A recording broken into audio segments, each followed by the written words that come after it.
Asante sana.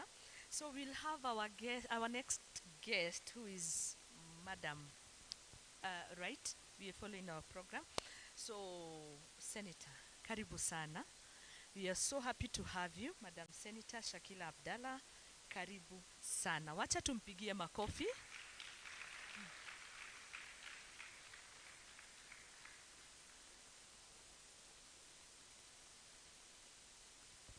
Thank you so much. We are so happy to have you. Yes, karibu sana Senator kwa hii platform. We have all ages, we have different leaders, and we would want to tap the knowledge, we would want to go your way, we would want to have these skills and even empowerment from you. Karibu tena sana. Thank you very much. Yes. Good afternoon, my girls. Good afternoon. Okay, my name is Senator Shakil Abdallah. I am the Secretary General of WIPA. I come from Lamu. Lamu in Lamu East constituency, Pate Island, Faza Island, which is within Pate. I am like a pal. Unatoa shell, unatoa ile nyama, unatoa hiyo kitu. Wow. Yeah. So I come from a village an island within an island. So I am very marginalized, minority, ndio mimi, but I'm here today. Karibu sana. Karibu sana. We are so happy once Thank more you. to have you. Madam Senator, wakati alifika, manake she came quite early. I would tap something from you. You're very interested in youth matter. I could see how you were asking Eston, mbona vijana wana feel hivyo? Why are you people coming out? Why are you protesting? What is the problem? How can we assist you as leaders? And now here you are, ndio tusaidie kama wana youth. We'll go direct to questions. Karibu. Nimekukata. No problem, endelea. So thank you so much once more.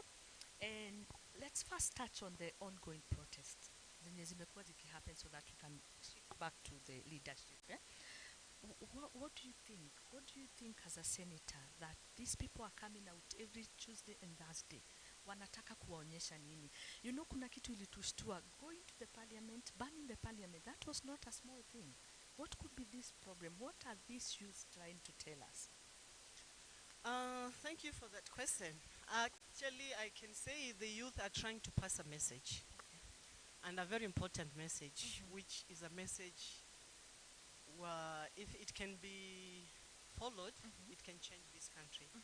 Because it's a philosophy they are trying to bring to change the narrative of the governance of this country, and also to make changes because we have been in the same, we cannot keep on doing the same things the same way and expect different results, you see.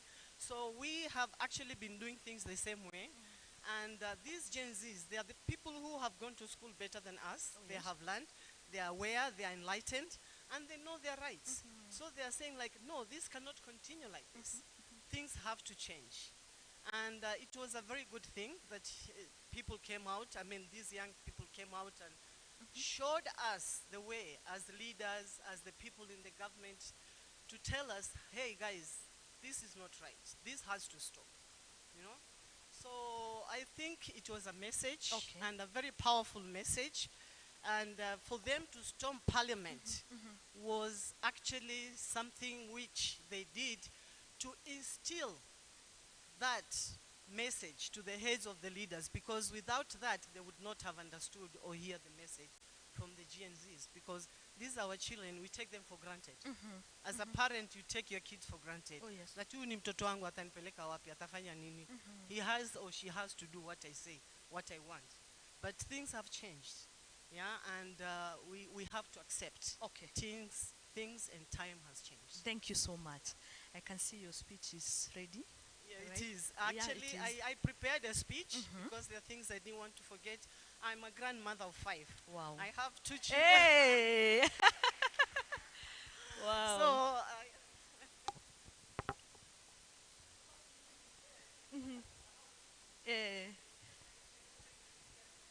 Karibu sana. Karibu sana.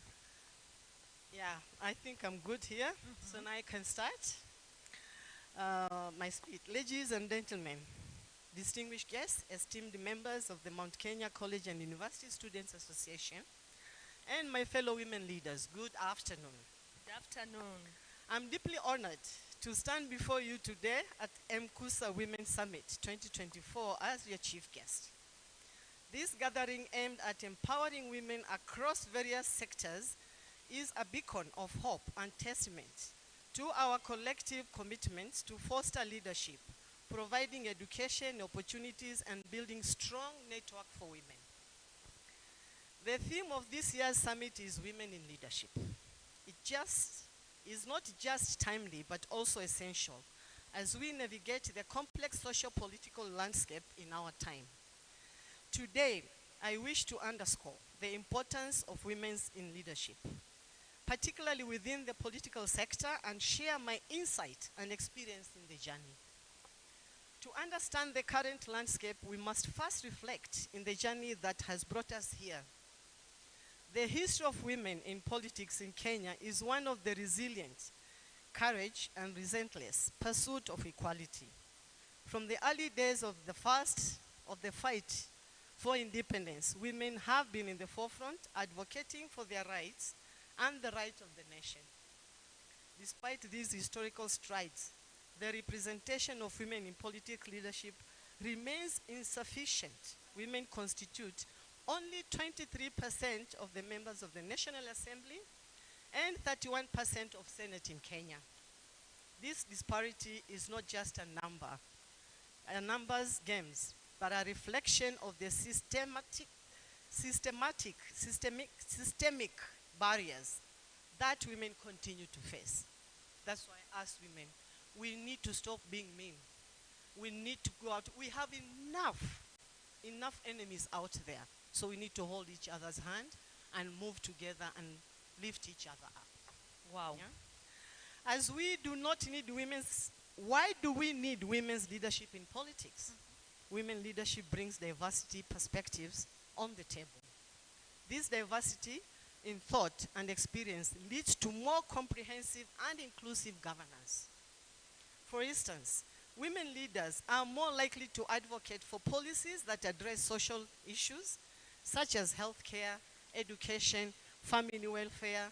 These areas are critical for the overall development of society and ensure that the needs of all citizens, particularly the marginalized, are met. When women occupy leadership positions, they serve as role models and inspire other women and girls to inspire for leadership. This empowerment is crucial in breaking the ceiling of gender discrimination and encouraging more women to step into leadership roles. As a woman leader, I have seen firsthand the impact of representation. Young girls need to see women in power to believe that they too can achieve such heights. Women in leadership in politics is essential for promoting gender equality. Policies that support women's rights, such as those addressing gender-based violence, reproductive health, and economic empowerment, are more likely to be championed by women leaders. Men, they would never bother about those. Gender equality is not just a woman's issue, but a social one. When women thrive, communities thrive, economy grows stronger, and the society becomes more resilient. Women's leadership ensures that gender equality remains a priority in the political agenda. Allow me to share my journey, experience, and success that highlights the importance of women's leadership in politics. During the 2007 general election, I contested and lost the seat to the Member of Parliament in Lamu East. He was a billionaire, and people thought I was crazy. How could you? Are you mad? I said, I don't care. I need to break the glass for women to try and see that, yes, they can go up to the end. As a Muslim woman, as a woman, it wasn't easy for me. But I went up to the end, and I did it, and I'm proud of it. So I got nominated in Parliament after I lost the seat, but I got nominated. And that is where I proved to my people women can do it. After that, they elected me. Yeah? So I got nominated in Parliament to the Wiper Democratic Movement Kenya in 2008 when I served until 2013. Thereafter, I contested and became the first women representative for Lamu between 2013 and 2017. In 2017, I unsuccessfully defended my seat during the general election, but vifaranga vikatungoa. Currently, I'm again nominated in the Senate as representing women. In my party, I have served as a national treasurer, a deputy party leader, and present as the secretary general. When I first entered in politics arena, the challenges were immense. Navigating a male-dominated space required resilience, determination, and a clear vision. I faced skepticism and resistance, but I also found allies and mentors who believe in my potential. One of the most significant lessons I learned was the importance of persistence. Change does not come overnight, and every small victory counts. Building a support network of like-minded individuals and organizations was crucial in sustaining my journey. My early years in Parliament are brought into light the land injustice that the people of Lamu faced. As at 2007, most residents of Lamu did not understand their land rights. Through my office, we were able to conduct civic education on land ownership and the importance of having title deeds. Wow, makofi hiyo. My people were like, unamwambia mtu, this land, you need to have a title. Nasema hii nilipewa na Mungu ni yangu. Why do I need it? Even for me to do block titles for every village to protect the land. That's how far I had to go. But because I was nominated, the elected member was against it. But we achieved something somehow. And in my early years in Parliament, yeah, that's what I was saying. I remember one instance where 60 families were evicted in Manda Island. Through my office, we successfully lodged a petition resulting to the families being resettled back in their land. Nilipelekwa kotini, nikawekwa ndani. I went through a lot, but we succeeded. I thank God. In 2016, I opposed a plans of the national government to set up a coal project in Lamu, coal plant. The risk of having the coal plant outweighed the benefits. After multi-protests and getting arrested and by the national government, finally we caved and and the plant was not constructed. We went to court. It costed my seat. I was like, who anapinga miradi ya serikali? She has to go. The people from that land, the owners of that land, they wanted to sell to make money. So they came to my house, a whole team, and they told me, Shakila, we are not voting for you if you are saying no to this project. I said, you have never seen me in your houses asking for your votes. I don't need your votes. I have to protect my people. So this plant is not taking place. If you want, I can help you to get your title deeds, and then you have a bargaining power for any investor who wants to come and invest in Lamu. You'll have your titles, and then you can have a power to have a better negotiation on the table, instead of now being evicted in the name of a project and you're not getting anything. So they didn't hear me, they lost everything. The title was taken out, it was out by the name of Amu Power until today. The project didn't take off. The farmers are just there. But I'm trying to help them to either be compensated or get their land back. So I opposed this and we succeeded. During my tenure as a women representative, we championed for the establishment of the national government affirmative action funds. Although the fund was established 3 years later, it wasn't an easy task. We had to lobby men, take them for dinner, take them out for trips in Mombasa as members of parliament, women. Tuwabembeleze, tuambie watu support hii pesa itoke. We went through a lot for 3 years. After 3 years, we managed to get 7 million for every constituency as women reps. So at least that is how the fund came in. So after 3 years of our election, I still managed to conduct women and youth empowerment by providing grants and financial support of what we got to women and youth-led enterprises. My office provided vocational training and financial assistance to needy students across all levels of education, including the people who, our youth, who are relinquishing in drugs. I'm the first one who started taking them to rehab, and then other members started doing it, and then we got a rehabilitation center in Lamu, and that is how it started, and now our youth, at least, they are getting assistance. What is the role of political parties in women empowerment? On this topic, I can only speak of the party I represent. Wiper Democratic Movement has been in the forefront for pushing for the election of more women into leadership positions.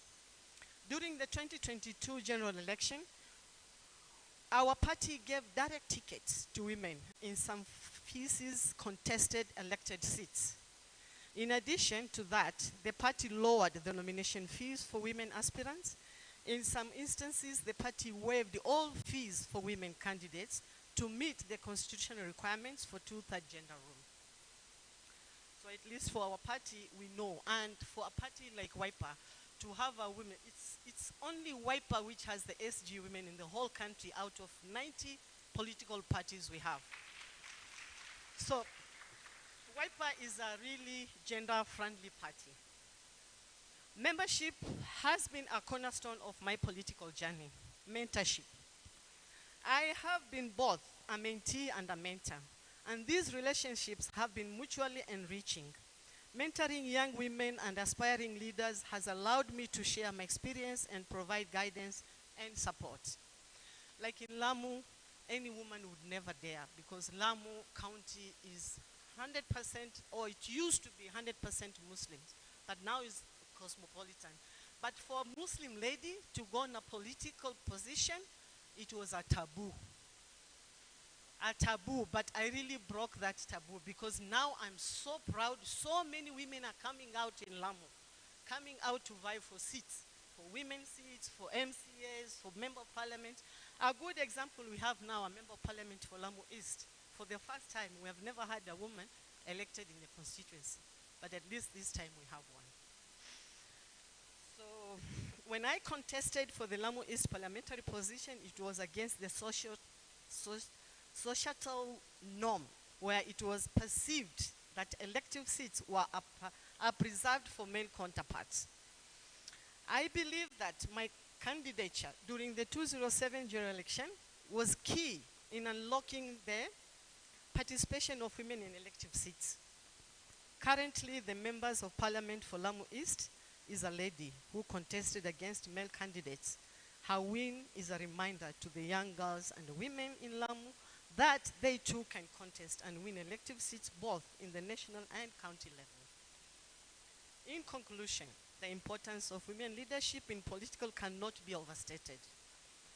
It is essential for diverse perspectives, inclusive governance, empowerment, gender equality, and peace building. As we gather here today at the M-Cusa-Women Summit 2024, let us recommit ourselves to fostering women's leadership in all sectors. Let us support each other, mentor the next generation, and continue to advocate for policies that uplift women and communities. I urge all of you to take the lessons and insights shared today and apply them in your own lives and communities. Together, we can create a future that women's leaders is not the exception, but the norm. I cannot end my speech without addressing one crucial that weighs heavily in our hearts. For the last 5-6 weeks, the youth in Kenya have risen to protest against bad governance. Their bravery and determination are a testament for the firm spirit of our people. Yet this quest for justice has come at a great cost. Many of our young people have faced violence, and some have paid the ultimate price. Others have been shot dead by the police and others disabled. To those who have lost their lives, And for those who bear the scars of this struggle, we honor your sacrifice and encourage you. As women leader, it is our duty to stand with these brave souls. We must amplify their voices and ensure their sacrifices are not in vain.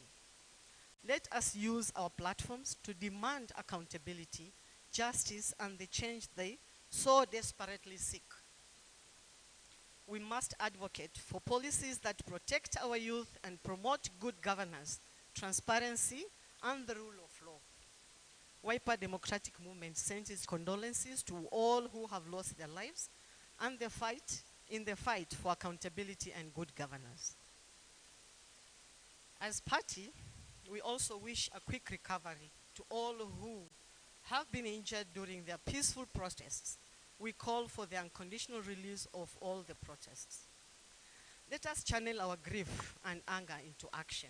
Let us mentor and support the next generation, providing them with the tools that they need to continue the fight for a better Kenya. Together we can build a nation where every voice is heard and every life is valued. Viva Gen Z, viva! Viva. Thank you for your attention, and I look forward to a day impactful and dialogue and learning. Thank you all. Thank you so much. Thank you so much, Mheshimiwa. Yes, can we have a few questions, please? Viva for Gen Z, Mama? viva! Viva! Women, viva! Viva! So, Wow. Mudoni, Yes. I think all the questions you had for Mama Yes, are yes. in the speech. In a very nice way. Thank you so much. Thank you. Thank Yes. you. She's So, Mudoni, Yes, over to you. Thank you so much. Another clap, please, for Mama. Thank you so much. I know these amazing ladies and leaders, they have a few questions. Yes, they want to feel motivated. They want to be shown the way. They want role models. And here you are, Mama. Karibu sana. Wacha tupate maswali kutoka kwetu. There are many. Tumefurahi. We are so happy. Mudoni, how many questions am I taking? Let's take all these that the hands are up. Wameongezeka. Okay, how many are those? 1, 2, 3, 4, 5, 6, 7. Yes. Door closed. So let's have the 7. We can start with her, the ladies in spectacles. Karibu. Start with your name, your position in the institution, and your question. Karibu sana. Thank you so much. Good afternoon once more. Good afternoon. My name is Faith Gishuru, a student from Jomo Kenyatta Karen. And it was lovely to hear your journey, Madam. And with that, I have 3 potent questions for you. The first one, you have mentioned in your journey that you have been a women representative and currently you're serving as a nominated member to represent women. So, one, during the whole and femicide era, we had the narrative that the women representative position should be scrapped because for the past couple of years, you have heard that they are not doing anything. They are not using their posts, and you have mentioned in your speech that they're even being given funds. So do you support that position should be scrapped, and if not, how are they not doing the job right?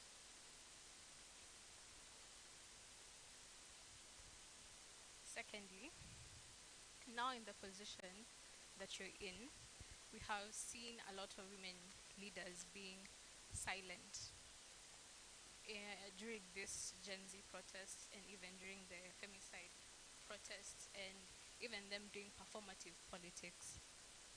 What are you doing now in the position that you're in to combat this and to also continue fostering for our issues? And lastly, the second one was women leaders seem to be quite silent on the ongoing protest. How many do you have questions? How many? 3. Okay. If you find your question is repeating, so please, we hand over to the next one. I've heard that you've mentioned the affirmative action funds. And now seeing how that there's a narrative going on that women are incompetent, and it seems to us that that is now counterproductive to the affirmative action that we're seeing, that women who are not competent are not being given the right positions, or they're being given platforms that they don't need to be having. What advice would you be giving us as people who need representation, or young women who are seeing people who are not meant to be in these seats being given these seats, or even the government, as with the stats that you have stated in your speech, that even the third rule is not being met in many places in the government. So how would you talk to us of still having that hope that even if we're not seeing people who are representing us, or we're not seeing competent people being put in these positions, how can we continue fighting? And what are you doing, who you're already in that position, advocating for such? Okay, thank you so much. Let's have 111. How do we do it? We first pick all the questions, Mheshimiwa. Okay. You said first it's the women rep position to be stripped. We fought for those positions, they're affirmative positions, and they are constitutional. So when we say things, there are things we need to know that these are constitutional or these are not. So for the women position to be stripped, you need to go for a referendum so that they can be removed because they are constitutional. To change the constitution, people have to go for a referendum. And I think on the issue of women leaders, what they are doing about the Gen Zs, we are your parents. We are proud of you. And we are with you, whether we say it or not. We are with you. It's only that women have not come out. I agree with you, they have not come out to raise their voice. But we have done it on individual capacity. Like myself, I have done it in the Senate, on the floor of the Senate, to say that Gen Zs are right. They have come with 3 narratives. Hawataki ufisadi, hawataki ukabila, wanataka usawa. And those 3 narratives are the ones which are spoiling this country. We need to follow them. They are very right, and they should not. They should be handled with care, because they are our children. Na hawana fujo, they don't want to spoil anybody's property. They're just there to raise their voice. They want to be heard.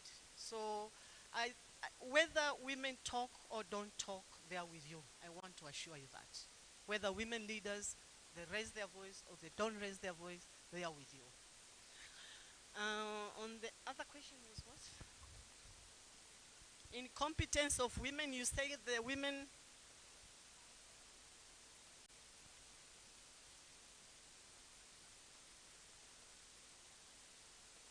Of course, but you are the people who elect them. Right? They are not there on themselves. They didn't apply for that job through an application and then they got it on interview basis. They were voted in. So a leader is a mirror of the community. If you put a bad leader, that is your reflection. If you put a good leader, then he would deliver for you. And the majority of these leaders, maybe they are not good because they buy those seats. You see, this narrative of money for politics is again a big challenge, more so for women. Yeah? So if a woman maybe goes to a certain party and he knows there he would get funds to make him win his election, and of course, he would go there and win that seat, and tomorrow he would serve his boss, not you. So you would say these people are not competent, they can't work, they are useless, but they're not there for you. They are there for the bosses who put them there. So when we go for elections, you need to know who you are voting for. This person I'm voting for, is he or she going to serve me? Or is he there to serve me, to serve his stomach, or to serve his boss? Those are the 3 things you should look at before you put your vote to vote for any leader. So, Are women.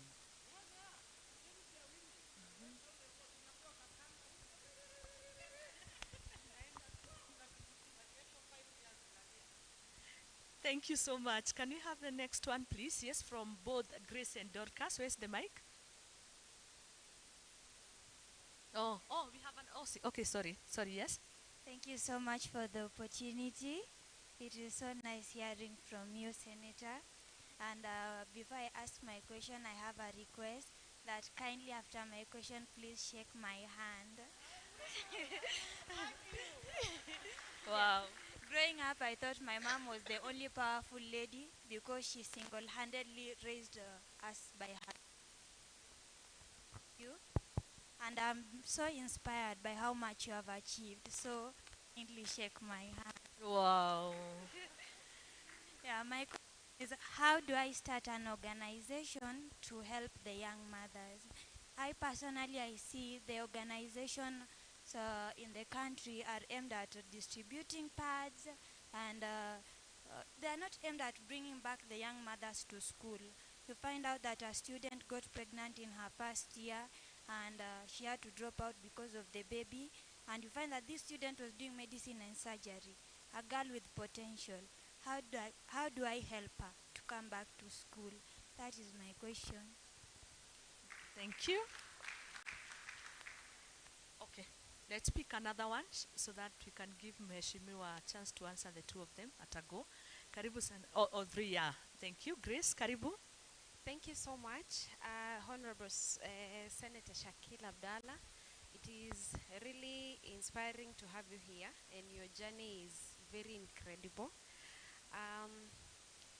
As we take it a pleasure to you honoring our invitation here, and your journey is very beautiful in leadership, what have you not done? What do you feel you haven't yet done? That is my question. And the last one is, would you mind holding my hand up the ranks? In one way or the other, would you mind? Thank you. Thank you so much, Grace. Asante. Karibu, Dorcas. Yeah, thank you. Thank you, Madam Senator. It's a pleasure meeting you and seeing you here. And my question is, you find when these politicians are campaigning on the ground, they really have a lot of promises and things that they think they will do. Okay, most of them are first timers, but others are just, they have been there before and they still keep on giving us the promises. Okay, some fulfill a few and some don't. And so in your capacity as a leader, for maybe the many or the few years you've been in leadership, have you like fully fulfilled the promises you did to your people, like to the county, to the women especially, because you've been kind of women leader?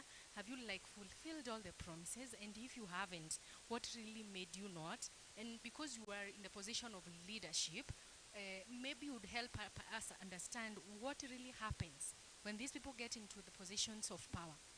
And when they get there, most of them actually don't fulfill what they promise the constituents, or they promise the members of the county, and what they really promise the people of Kenya at large. So what do you think hinders them from like honoring their promises? And you as a person, did you achieve that? And if you didn't, what really was the barrier? What really came in there that maybe prevented you from doing that? Thank you. Let's have those ones. Thank you very much. How to start an organization? You need to register an organization first. Yeah, you need to get some few members and you register an organization, and you need to look for funds from the other organizations. When you Google, you go to website, there are so many organizations which they give funds for different reasons. So I think maybe we can have time, we'll sit and then we can talk more about that. What have I not done? Wow, I have not done nothing, because I can tell you, I want to incorporate this question with the last one, that promises to counties. When you enter politics, you think when you get there, you can do a lot. Because you're going into somewhere you don't know. You have no clue what is in there. But when you get there, you realize you have been thrown into a deep sea. You either swim to the shore or you sink. That is the situation in parliament. When you go there, you think, my people, I need to make sure they have water, they have good roads, they have this, they have that. But when you get there is when you realize it's not possible the way you think. So that's why you realize most of the members, because they don't know what they are going into, they don't fulfill their promises. You tell people you will make a road for them. That road, it doesn't come by we got a report. It's when we got Lami. You see? So there are things which people don't know. They think when they go there, it's easy. You can get them, you can achieve them. But when you get there, it's muddy. As I said, hakuna hata induction or nothing. You're just dropped into a deep sea. Swim to the shore, sink. It's up to you. And most of them, they end up being corrupt, wakitafuta pesa, kufanya mambo, kuenda huko, chini, kwa mashinani. It's a muddy area. It's a muddy zone. So until you're very careful, you have set your mind, I don't want corruption. I will do what I can at my capacity. What I can't do, I will tell the people the truth. That is when you will survive in politics. I am so proud I can say I have been in politics. I have never ever been sponsored by any person who is rich to say that, oh, mimi nimepewa pesa na tajiri fulani, so that tomorrow I have to listen to him. I have been on my own with my family. I have tried, nikianguka, nikipita, but I have never been anybody's steward. That's why I have been there for my people, and I have always been fighting for their rights.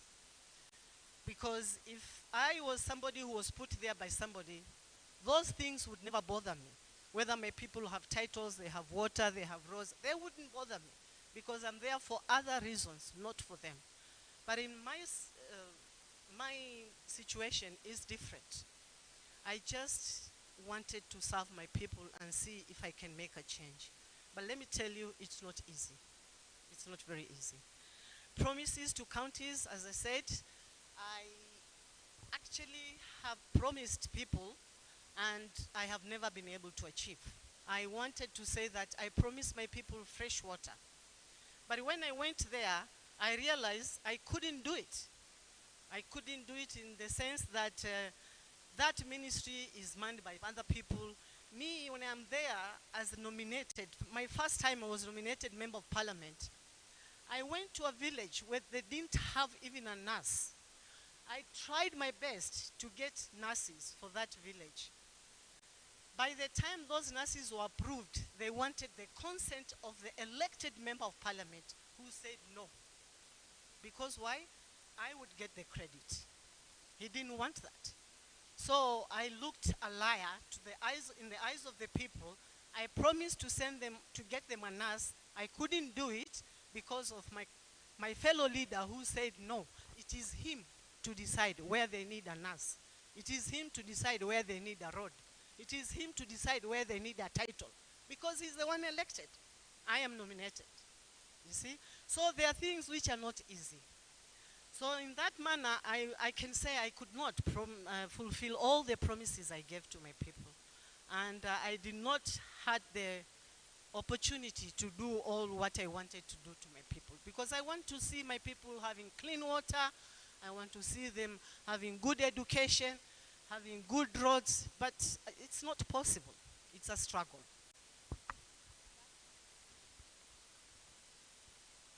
Okay, Mheshimiwa, on that one, yeah. Do you still feel there's a chance to do that in near Yes, future? there is a chance. There is a chance because when you're a member of parliament, you get money, you get funds. The unfortunate thing for me is I have been in parliament for 5 years, nominated, no funds. I couldn't do any development. It was just to do oversight, representation, evil. And when I was elected, still we didn't have funds. We got funds for the last 2 years. It wasn't much. Tulifanya kidogo kidogo. Now again, I'm nominated. I cannot do much. I can't do development. But when you are elected, you have the chance to do something. You can build a school. We have seen member of parliaments putting up nice schools, blocks of schools, nice secondary schools, primary schools. They do a lot of developments. They do roads. They do things. Yeah? And it depends on the leader. It depends on the leader. What leaders, they come to leadership with different reasons. you need to know why this leader wants leadership. Because you see somebody is rich with all the monies they have, but they still want to become members of parliament. They need power. They need power. There are people who are there for different reasons. Some they need power, some they need money, some they need to help their people.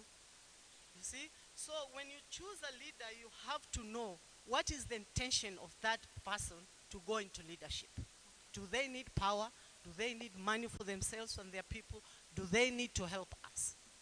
Those are the reasons which, and once you are there, and more so when you're on the government side, you have a good opportunity because you can walk into any office, to any minister, you go there, pige maneno, uje utengezewe kabarabara hapo, ama uongee na rais akufanyie. Ndio naona hawa wabunge wengi wanakuliwa because they need those favors. Those favors is what makes them to go to areas where they never expected to go. To go to areas of corruption, to go to areas of being in the wrong side of politics. It's because of those favors they need. And I'm sure I will get that seat. Yeah. Wow. Okay, we wish you well. Thank you so much, and you have our support as women. Thank you. Can we have the next one, Any please? other question? Okay, Wamai Kamenda happy. This Nick. Thank you. Hi, ma'am. My name is Irene from Laikipia. So I'll address the issues of Laikipia. I always believe it's not easy for women in Kenya, but with the proper connection and being held by the right people, we can get the seats we always aspire to. So, you are the Secretary General of the Wiper Party community. How will you help Laikipia women? We are many, those who want the positions. Is it possible? Wait, the other one was the Laikipia one. How will she, as a wiper? Yes. Help Laikipia in terms of lifting the women who want to become leaders from the Laikipia community. That is Through her party. Yeah, through her party. Okay. Because we believe with the right Yes, connection. in Laikipia County. Yeah, Laikipia County. With the right connection, I believe we can get up there, because sometimes maybe you want a seat, but you don't know the right party or the right person to go to. The second question is, many women were abducted, especially in Laikipia, and some of us are here. What do you have for them? Are you one of them? For me, I wasn't abducted, I ran away, but I'm a victim. But we have one of my friends was, Oh. she was abducted. For us, we managed to run away. So what does you as our mother, as a representative for women, what do you have for such ladies who are aspiring to become leaders in the community? But again, wanaekewa curtain by these people, because the Subaru people are not jokers. It's not easy in Kenya. Thank you. Naona mama amechemka and I feel like she should answer that right away. Okay, let's have another one, please. Thank you so much for those two. Yes, please. Oh, okay. Hi guys. Hi. Yeah, my name is Joyce from Nanyuki. My name is Joyce from Nanyuki, Laikipia East constituency. Yeah, as you have heard, I'm a victim. And hiyo siku alikuwa ananiabduct, me use a bit of Kiswahili. It's okay. Karibu sana. Hiyo siku alikuwa ananiabduct, nilikuwa come from a burial ya one of the victims alipass na demonstrations. That date 25th. And very unfortunate that walikuwa na track number yangu. And when nililand na Nyuki, nilikuwa nimetumia public service mat. Okay. Yeah. Ndio wakakuja mbele yangu, like it was traumatizing. Kenya nili experience. Yeah. Pole sana, pole. So sorry about that. And they still have my phone. So They sorry. took some cash. They still have my phone, my gadget even today. And I was taken So to sorry, so sorry. And karibu sana mheshimiwa Mother Karua. You're much welcome. Yes, go on. I was taken to Chaka State Lodge. From Nanyuki to Chaka. And you said there are State Lodge, Forest, and it's at night because it was allowed 6:30 from Nanyuki. So I was like, why? What did I do? Just because I'm vocal, just because I'm fighting for positions, yeah, women. That's because niko hapo. I was vying for MCA seat in Thingithoward. Yeah, so I don't know. I'm just, even today, I still don't understand the reason why I had to go through what I got through.